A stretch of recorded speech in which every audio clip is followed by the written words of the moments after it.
আল্লাহু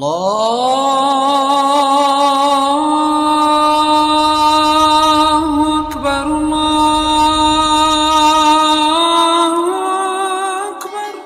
আল্লাহ আরেকটা আয়াত অবতীর্ণ করছেন, বালা ইন তাসবিরু ওয়া তাত্তাকু ওয়া ইয়াতুকুম মিন ফাওরিহিম হাদা ইউমদিদকুম রাব্বুকুম بخمسة آلاف من الملائكة مصومين।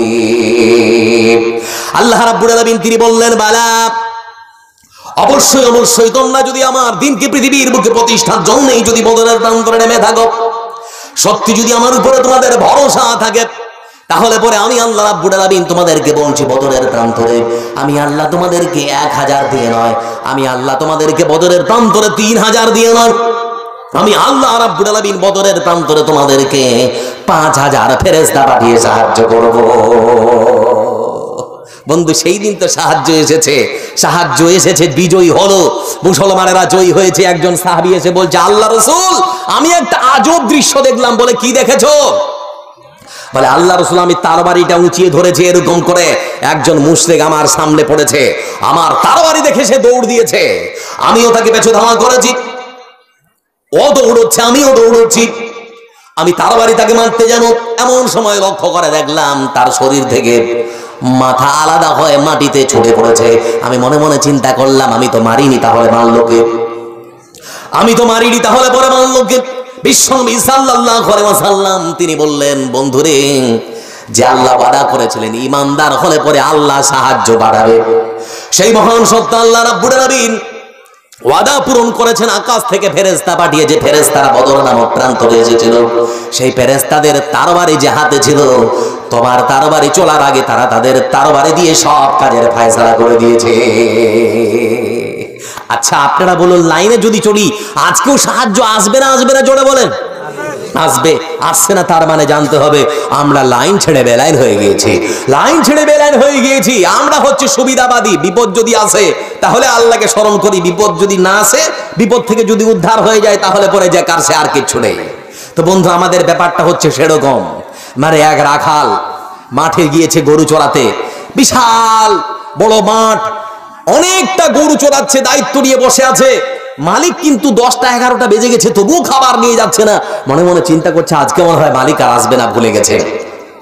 সে তখন ভাবলে যাই হোক, কি করে ক্ষুধা নিবারণ করি, কি করে পেটটাকে ভরাবো।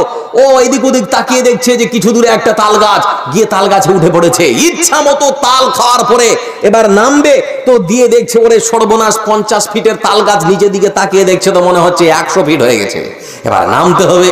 তখন ওর নামার আর সাহস পাচ্ছে না, মানে তালের ওই কি এগুলো কি বলেন জি, আপনারা কি বলেন ওটাকে, ওটা খেয়ে মানে শরীর ভারী হয়ে গেছে আর নামতে ভয় পাচ্ছে। তখন আল্লাহকে বলছে, আল্লাহ কোনোদিন তো তোমার মসজিদে হাজিরা দেয়নি, তো আমি তোমাকে সত্যি করে বলছি পরের বাড়িতে কাজ করি 100 টাকা পাই, নামার দায়িত্ব যদি নিয়ে নাও উপর থেকে নিচ পর্যন্ত পুরো 100 টাকা তোমার মসজিদে দিয়ে দেবো। এবার নামছে, আল্লাহ আল্লাহ আল্লাহ বলে। নামতে নামতে নামতে নামতে যখন 4 ভাগের 1 ভাগ নেমেছে, তখন আল্লাহকে ডেকে বলছে, রাব্বুল আলামিন পরের বাড়িতে কাজ করবো আমি, গরু চড়াবো আমি, ছাগল চড়াবো আমি, গরু নিয়ে আসবো আমি, নিয়ে যাবো আমি, সংসার আমার আছে, পুরো টাকাটা যদি তুমি নিয়ে নেবে সংসার চলবে কেমন করে? 75 তুমি নাও, 25 আমাকে দাও, তোমারও চলুক আমারও চলুক, তোমারও চলুক আমারও চলুক। আবার নাম করে বলছে আল্লাহ আল্লাহ, করতে করতে অর্ধেক নেমেছে, তখন আবার বলতে শুরু করেছে, বলে রাব্বুল আলামিন বাড়িতে স্ত্রী রয়েছে, পুত্র রয়েছে, সন্তান রয়েছে, মা রয়েছে, বাবা রয়েছে, 100 টাকাতেই তো চলে না, হাফ হাফ করে নিলে কেমন হয়? মনে হয় ভালো হবে। বলে আল্লাহ তুমি 50 দাও আর আমাকে 50 দাও, আমিও একটু ভালো মতো চালাই। আবার নামতে শুরু করেছে, নামতে নামতে নামতে নামতে 3 ভাগ জমুন নেমে গেছে।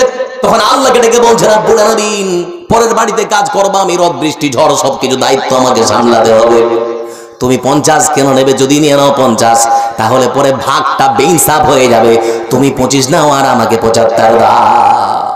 আবার নামতে নামতে যখন গড়ায় নেমে গেছে, নামার পরে তখন বলছে, রাব্বুল আলামিন আমি না হয় রাখাল, আমি না হয় অশিক্ষিত, ভুল করে না হয় তোমাকে 25 টাকা দিতেই চেয়েছি, তাই বলে কি দিতে হবে নাকি?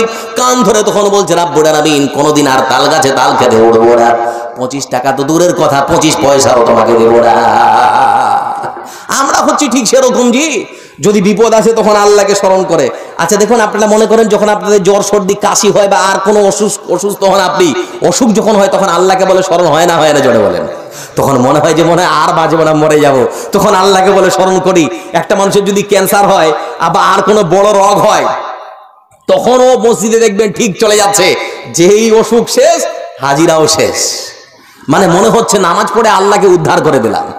সারা পৃথিবীর মানুষ যদি নামাজ না পড়ে আল্লাহর কোনো ক্ষতি হবে? একটু জোরে বলি, ক্ষতি হবে? সারা পৃথিবীর মানুষ যদি নামাজ পড়ে তো আল্লাহ যে পজিশনে আছেন সেই পজিশন থেকে কি আল্লাহকে 1 ইঞ্চি উপরে ওঠানো যাবে? যাবে না। তো নামাজ যদি পড়ি তো নিজের লাভ, না পড়লে নিজের ক্ষতি, আল্লাহর কোনো ক্ষতি হবে না। বলছিলাম আপনাদেরকে কেন সাহায্য আসছে না, আমরা কি তাহলে লাইন ছেড়ে বেলায় হয়েছি? ভূমিকাতে আপনাকে বলেছিলাম আপনাদের পাশের গ্রামে একজন মাইয়েত হয়েছে, একটা মানুষ মরেছে বলে আপনার স্ত্রীকে আপনি পাঠালেন কেন? আপনার পাশের গ্রামে একটা মানুষ মরেছে বলে আপনার স্ত্রী সেখানে গেল কেন? বলে মাওলানা যাবে না। শরীয়তটাকে বুঝলাম না বন্ধু, সেখানে আছে কি আপনাদেরকে শোনাচ্ছি কয়েকটা কথা। সিদ্ধান্ত আপনাকে নিতে হবে। আপনার মেয়ে আপনার স্ত্রী এই পাড়া সেই পাড়ায় করে মরা দেখে ঘুরে বেড়াবে, যাবে যেতে পারবে না আপনি ঠিক করুন। আপনাকে আমি কয়েকটা হাদিস শুধুমাত্র বলছি আমার বন্ধুরা। রাসূল সাল্লাল্লাহু আলাইহি ওয়াসাল্লাম তিনি বলছেন, কোন মানুষ যদি অসুস্থ হয়, কেউ যদি সকালে দেখতে যায়, তাহলে সকালে দেখতে গেলে সন্ধ্যা পর্যন্ত যে ব্যক্তি দেখতে গিয়েছে আকাশের 50,000 ফেরেশতা, 70,000 ফেরেশতা তার জন্য মাগফিরাত কামনা করে। অসুস্থ ব্যক্তিকে দেখতে গেলে সকালে গেলে সন্ধ্যা পর্যন্ত, সন্ধ্যায় গেলে সকাল পর্যন্ত আকাশের 70,000 ফেরেশতা ওই ব্যক্তির জন্য মাগফিরাত কামনা করে। যাদেরকে বলা হচ্ছে যারা কোনো গুনাহ করে না, যারা আল্লাহর হুকুমকে অমান্য করে না, ওই ফেরেশতা যদি আপনার হয়ে আল্লাহর কাছে ক্ষমা চান তো আল্লাহ ক্ষমা করবেন না করবেন না? জোরে বলুন, করবেন। তো বন্ধু তাহলে পরে চিন্তা করে দেখুন, আজকে আমরা সেই জিনিসটা ভুলে গিয়েছি। অসুস্থ মানুষকে দেখতে নয় মরা মানুষকে দেখতে যেতে হয়, অসুস্থ মানুষকে নয় মরা মানুষকে দেখতে যেতে হয়। এবার আপনাদের সামনে হযরত উমারের একটা জীবনী তুলে ধরছি, আপনারা আমার দিকে চেয়ে থাকুন। ওমর ইবনুল খাত্তাব রাদিয়াল্লাহু তাআলা আনহু তিনি ইমামতিতে দাঁড়িয়েছেন, নামাজের ইমামতি করছেন। এমন সময় মসজিদের ভেতরে একটা আবু লুলু নামে একজন কৃতদাস মসজিদের ভেতরে প্রবেশ করেছে। ওই কাতার ভেদ করে একেবারে মিম্বারে যেখানে হযরত উমর নামাজ পড়াচ্ছেন সেখানে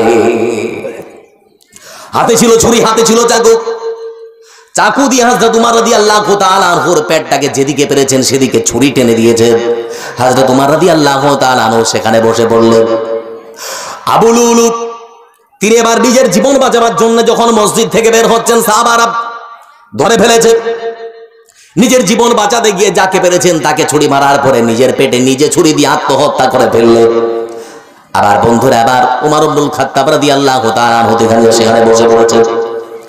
তিনি বুঝতে পারলেন আমি আর বাঁচবো না, শরীর থেকে পেট থেকে ভুঁড়ি বেরিয়ে গিয়েছে, আমার মৃত্যু অবধারিত, কেউ আমাকে বাঁচাতে পারবে না।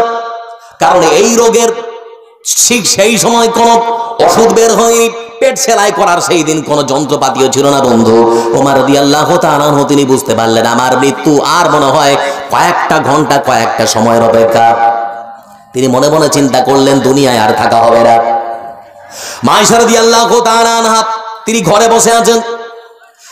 ওমর রাদিয়াল্লাহু তাআলা আনহু তার সন্তান আব্দুল্লাহকে ডেকে বললেন, আব্দুল্লাহ রে চলে যাও মা আয়েশার ঘরে। বলে আব্বা গিয়ে কি বলবো? বলে গিয়ে বলো হযরত উমর রাদিয়াল্লাহু তাআলা আনহুকে হত্যা করার জন্য পেটে চাকু মারা হয়েছে, ছুরি মারা হয়েছে। তিনি বসে আছেন, মনে হয় তিনি আর বাঁচবেন না। তুমি গিয়ে বলো আমিরুল মুমিনিন খলিফাতুল মুসলিমিন নন, আমিরুল মুমিনিন খলিফাতুল মুসলিমিন নন। তুমি গিয়ে বলো আমার বাবা আপনার কাছে পাঠিয়েছে। বলে কিসের জন্য, কি কারণে?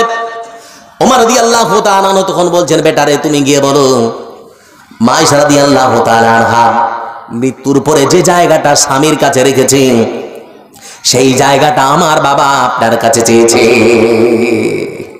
আমরা মরণ যদি কাছে আছে তো ভয় পাই, কিন্তু বিশ্বনবী সাল্লাল্লাহু আলাইহি ওয়াসাল্লাম যেমন তার সাথীরাও সেরকম। তো মা আয়েশা রাদিয়াল্লাহু তাআলা আনহার ঘরে গেছেন। আয়েশা রাদিয়াল্লাহু তাআলা আনহার ঘরে গিয়ে সন্তান এবারে বলছে, মা আয়েশা রাদিয়াল্লাহু তাআলা আনহা সালাম দিয়ে প্রবেশ করার পরে তিনি বলছেন আমার বাবা আপনার কাছে পাঠিয়েছে। বলে কারণ কি, কেন এসেছো বলো? বলে আমার বাবা আপনার কাছে পাঠিয়েছে এই জন্যেই, আপনি মৃত্যুর পরে আপনার স্বামীর কাছে যে জায়গাটা রেখেছেন সেই জায়গাটা আমার বাবা আপনার কাছে ধার চেয়েছে। আমিরুল মুমিনিন খলিফাতুল মুসলিমিন ব্যবহার কেমন বন্ধু, চিন্তা করে দেখুন। যুবক ছেলে, তোমাকে তো বলি, তুমি তো এখন মেতেছো পাবজিতে, নারীরা মেতেছে সিরিয়ালে, তোমাদের তো সময় নেই। আল্লাহর কোরআন তুমি খুলে দেখবে কি? তোমার তো সময় নেই টোটালে। মোবাইল তোমাকে এমন ভাবে আসক্ত করে ফেলেছে, 24টা ঘন্টা তুমি মোবাইল নিয়ে মেতে আছো, কোরআন পড়ার ধার ধারণা। তো বন্ধু, বলছিলাম আপনাদেরকে, মায়েশা রাদিয়াল্লাহু তাআলা আনহু তখন জানতে পারলেন যে হযরত উমারকে এরকম করে মানে ছুরি মারা হয়েছে, তারপরেও তিনি ঘর থেকে বের হচ্ছেন না। আপনাকে শোনাতে চাচ্ছি, ভালো করে আমার দিকে চেয়ে থাকুন। ওমর ইবনুল খাত্তাব রাদিয়াল্লাহু তাআলা আনহুর ছেলে গিয়ে বলছেন, ও মায়েশা, আমার বাবা আপনার কাছে পাঠিয়েছে, আপনি বলুন আপনার সেই জায়গাটা দেবেন না দেবেন না? আয়েশা রাদিয়াল্লাহু তাআলা আনহা তিনি তখন বলছেন, ও আব্দুল্লাহ রে, তুমি চিন্তা করো না, তোমার বাবা ইসলাম কি পৃথিবীর বুকে প্রতিষ্ঠার জন্য কম আত্মত্যাগ দেননি? আমরা তো লুকিয়ে লুকিয়ে হিজরত করেছি, কিন্তু তোমার বাবা দিনে দুপুরে প্রকাশ্যে মক্কা থেকে মদিনায় হিজরত করেছে। আবু বকরকে সঙ্গে নিয়ে বিশ্বনবী লুকিয়ে লুকিয়ে হিজরত করেছে, অন্যান্য সাহাবীরা লুকিয়ে লুকিয়ে মক্কা থেকে মদিনায় হিজরত করেছে। কিন্তু হযরত উমারের পাওয়ার দেখুন বন্ধু, আপনাকে একটু দেখায়। ওমর ইবনুল খাত্তাব রাদিয়াল্লাহু তাআলা আনহু তিনি যখন হিজরত করছেন, ঘোড়ায় চেপে আছেন আর বলছেন, ও মক্কার মুশরিক লিডারেরা রে, তোমরা শোনো, আমি ওমর প্রকাশ্যে দিনে দুপুরে হিজরত করছি, কোন মায়ের লাল যদি থাকে তাহলে আমাকে আজকে আটকে দেখাও, আমাকে আটকে দেখাও, কেউ যদি থাকো মায়ের লাল, আমি ওমর আজকে দিনের বেলা দিনে দুপুরে আমি হিজরত করব। কোন বাহাদুর যদি থাকো তাহলে আমাকে আটকে দেখাও। কেউ সেদিন আসেনি। আয়েশা রাদিয়াল্লাহু তাআলা আনহা তিনি বলছেন, আব্দুল্লাহ, তোমার বাবা ইসলামের জন্য অনেক ত্যাগ স্বীকার করেছে, তোমার বাবাকে গিয়ে তুমি বলো। আয়েশা রাদিয়াল্লাহু তাআলা আনহা নিজের স্বামীর কাছে শোয়ার একটা বিশাল বড় আশা করেছিল, মরণের পরে সেই জায়গায় শুয়ে থাকবে, কবরটা সেখানে হবে, মনে বড় আশা ছিল।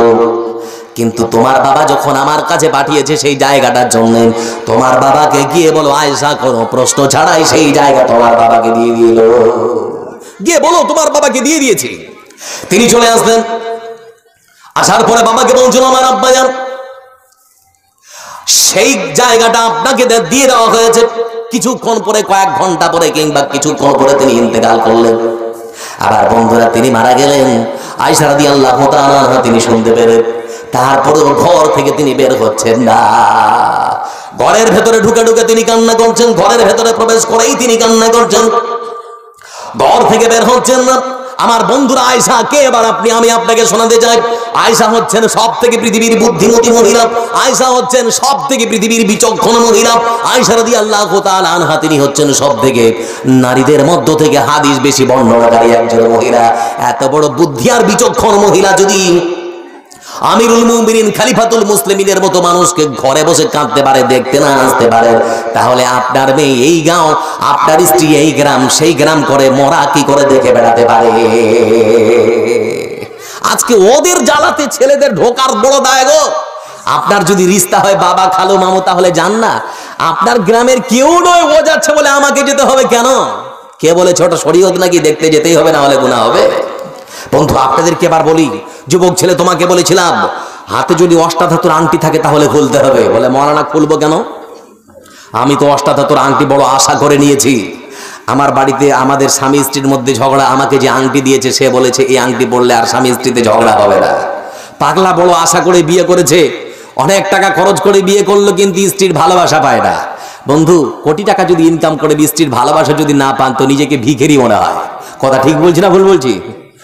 আর যদি রিক্সা চালিয়ে খান আর যদি স্ত্রী আপনাকে ভালোবাসা দেয় তো নিজেকে কোটি টাকার মালিক মনে হয়। তো এই হচ্ছে আমাদের দশা। পাগলা বুঝলো না, অষ্টাধাতুর আংটি পরে ওই স্ত্রীর ভালোবাসা পাবে, তারপরেও স্ত্রী ভালোবাসে না। তাহলে এবার দেখতে হবে কেন ভালোবাসা পাচ্ছি না, এত টাকা খরচ করলাম স্ত্রীর ভালোবাসা নেই। এরকমই একটা ঘটনা ঘটেছিল। তো স্ত্রীর ভালোবাসা পাচ্ছে না, পাগলা মনের দুঃখে কষ্টে স্ত্রীকে বলছে আর বাড়িতে থাকবো না, চলে যাবো অন্য কোথাও। তো তামতোকড়া ব্যাগ যা আছে সব সুন্দর করে গুটিয়ে বলছে যে চলে যাবো দিল্লি। ও ঘর থেকে বেরোচ্ছে আর বলছে চলে গেলাম। বারান্দায় যাচ্ছে, বলে দেখো চলে যাচ্ছি। তো বারান্দা থেকে আঙিনায় নামতে নামতে 10 বার বলছে। স্ত্রী তখন বলছে, তোমার দৌড় কত দূর আমার জানা আছে, যেতে আর হবে না, ঘরে আসো। তোমার দৌড় বোঝা হয়ে গেছে, তোমাকে আর যেতে হবে না, ঘরে আসো।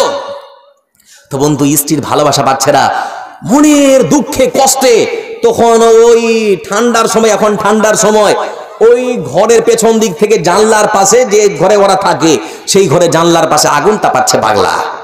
তো ওই চিন্তা, স্ত্রীর ভালোবাসা পাচ্ছি না, আগুন সুন্দর করে তাপাচ্ছে, আর ওই আগুন যে ওর লুঙ্গিতে লেগে গেছে ওর আর খেয়াল নেই। আর ওই জানলা দিয়ে ওর স্ত্রী দেখছে যে সত্যি তো আমার স্বামীর আগুন লেগে গেছে, কথা না বলি তবুও তো স্বামী, মানে টোটালি কথা স্বামী স্ত্রীর মধ্যে হয় না। তো স্ত্রী বলছে, কথা তো বলি না, কি করে সতর্ক করে? তখন বলছে, কোন পাগলার লুঙ্গিতে আগুন ধরেছো কিন্তু খেয়াল করছে না, কোন পাগলার লুঙ্গিতে আগুন ধরেছে আমি কিন্তু বলবো না কোন পাগলের। তখন স্বামী লক্ষ্য করে দেখছে, পাগল পাগল কাকে বলছে রে, নিচে দেখছে তো আমারই লুঙ্গিতে আগুন ধরেছে, সর্বনাশ।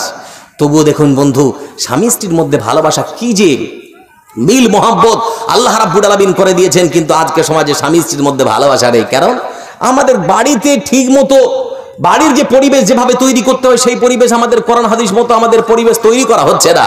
সালামের কোনো প্রথা নেই, যে যখন পাচ্ছে আসছে, যে যখন পাচ্ছে যাচ্ছে। ইসলামের কোনো রীতিনীতি আমরা মারি না, তাহলে পরে বাড়ি আমাদের কি করে ভালো হবে? স্ত্রী স্বামী, স্বামী স্ত্রীর মধ্যে ভালোবাসা কি করে তৈরি হবে? বন্ধুরা, আপনাদেরকে বলছিলাম, যুবক ছেলে অষ্টাধর আংটি থাকলে খুলে ফেলতে হবে। বলে মাওলানা কেন? এজন্য কি সাহায্য আসছে না? আপনাদের তো আজকে শোনাতে যে অনেক কথা, এদিকে চেয়ে থাকুন। আবার ওমর ইবনে খাত্তাব রাদিয়াল্লাহু তাআলা আনহু, তিনি উমরা করছেন। উমরা করতে করতে করতে করতে এক পর্যায়ে তিনি হাজরে আসওয়াদ, কালো পাথরের কাছে পৌঁছে গেছেন। এখানে কেউ আছেন হজ করে এসেছেন? কেউ আছেন? একটু হাত তুলবেন।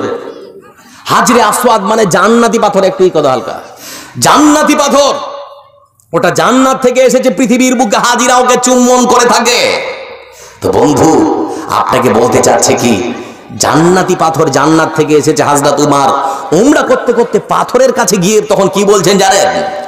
ওমর রাদিয়াল্লাহু তাআলা আনহু তিনি বলছেন, আরে পাথর, আমি উমর তোমাকে এখন চুম্বন করব, তোমাকে এখন আমি চুমু দিব, তবে তুমি মনে করো না তোমার সম্মান, তোমার ইজ্জত বাড়াবার জন্য উমর তোমাকে চুম্বন করবে।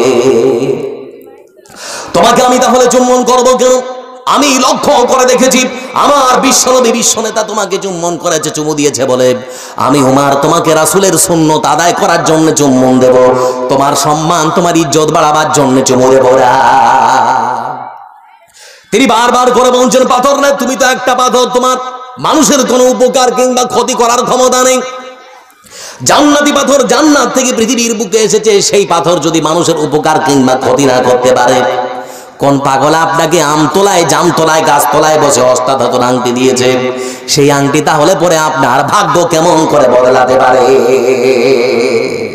যুবক, হাতে যদি থাকে খুলে ফেলো, সময় নেই। আল্লাহ কসম খেয়ে বলি, যদি তোমার হাতে এখন আছে আর যদি খুলে ফেলে দাও, তাহলে আল্লাহ চাইলেই তোমার জন্য জান্নাত, যদি খুলে না ফেলো তোমাকে জান্নাতে 5 ওয়াক্তের নামাজও নিয়ে যেতে পারবে না। কারণ তোমার আকীদাতে ভুল ঢুকে আছে যে আংটিও ভালো মন্দ কিছু করতে পারে, সেজন্য পাথর চাপড়িও মানুষ যায় সন্তান চাইতে, যায় না? যায় না জি? আজমির শরীফও যায়। সন্তান দেওয়ার মালিক কে গো? একটু জোরে বলি কে? আল্লাহ। কিন্তু আমরা পাথর চাপড়িতেও যাই, আমরা আবার ওই পীরের দরগাতেও যাই, তার মানে হচ্ছে ওরাও দিতে পারে। বন্ধু, সব গুনাহ ক্ষমা হবে, কিন্তু শিরকের গুনাহ ক্ষমা হবে না। শিরক এমনই একটা টাম্বম, সব আপনার আমলনামাকে বরবাদ করে দেবে। বিশ্বনবী সাল্লাল্লাহু আলাইহি ওয়াসাল্লাম তিনি মায়ের কবর জিয়ারত করছেন। মায়ের কবর জিয়ারত করতে করতে তিনি যখন পৌঁছেছেন, তখন হাত তুলে দোয়া করছেন এভাবে করে। দোয়া করতে করতে আল্লাহকে বলছেন, আল্লাহ আমার মায়ের জন্য একটু দোয়া করি, আল্লাহ আমার মায়ের জন্য একটু মাগফিরাত করি। তো দোয়া করে ফা বাকা ওয়াবকা শব্দ ব্যবহার করা হচ্ছে। আল্লাহ রাসূল সাল্লাল্লাহু আলাইহি ওয়াসাল্লাম তিনি এত কাঁদছেন মায়ের কবরের পাশে দাঁড়িয়ে, এত কাঁদছেন বলার শেষ নেই। দোয়া যখন শেষ হয়ে গেছে, সাহাবারা জিজ্ঞেস করছেন, হে আল্লাহ রাসূল, আপনি এত কাঁদছেন কেন? আপনি এমন এমন কান্না করলেন, আপনার কান্না দেখে আমরাও কান্না করলাম। এত কান্না করার কারণ কি? আল্লাহ রাব্বুল আলামিন রাসূল তখন বলছেন, সঙ্গীরা, আমি যখন আমার মায়ের কবরের কাছে যখন দাঁড়ালাম, মনটা চাইলো আমার মায়ের জন্য মাগফিরাতের দোয়া করি। আমি আল্লাহকে বললাম, রাব্বুল আলামিন, আমি আমার মায়ের সুপুত্র সুসন্তান, আমার মায়ের জন্য আমি একটু দোয়া করব। আল্লাহ রাব্বুল আলামিনের পক্ষ থেকে আমাকে বলা হলো, হে রাসূল মায়ের জন্য মাগফিরাতের দোয়া আপনি করতে পারবেন না? একজন মা বিশ্বনবী তারপর আল্লাহর পক্ষ থেকে পাওয়ার পাচ্ছেন না দোয়া করা। আমার বন্ধুরা কেন? কারণ মা মুশরিক অবস্থায় মৃত্যুবরণ করেছেন। মুশরিকের জন্য কোন মুমিন কিংবা কোন নবীর জন্য দোয়া করা যেতে পারে না। মা কানা লিন-নবী ওয়াল্লাযীনা আমানু আন ইস্তাগফিরু লিল-মুশরিকিন। কোন নবীর জন্য কোন ঈমানদারের জন্য আল্লাহর কাছে ক্ষমা চাওয়া আল্লাহ রাব্বুল আলামিন সম্পূর্ণ পথ বন্ধ করে দিয়েছেন। বিশ্বনবী সাল্লাল্লাহু আলাইহি ওয়াসাল্লামের চাচা তিনি ইন্তেকাল করছেন, সেখানে দাঁড়িয়ে বলছেন, চাচা জান আপনি শুধুমাত্র বলুন লা ইলাহা ইল্লাল্লাহ, আর বেশি কিছু বলতে হবে না। বিশ্বনবী সাল্লাল্লাহু আলাইহি ওয়াসাল্লাম বারবার করে বলছেন। সেখানে আবু জেহেল উপস্থিত।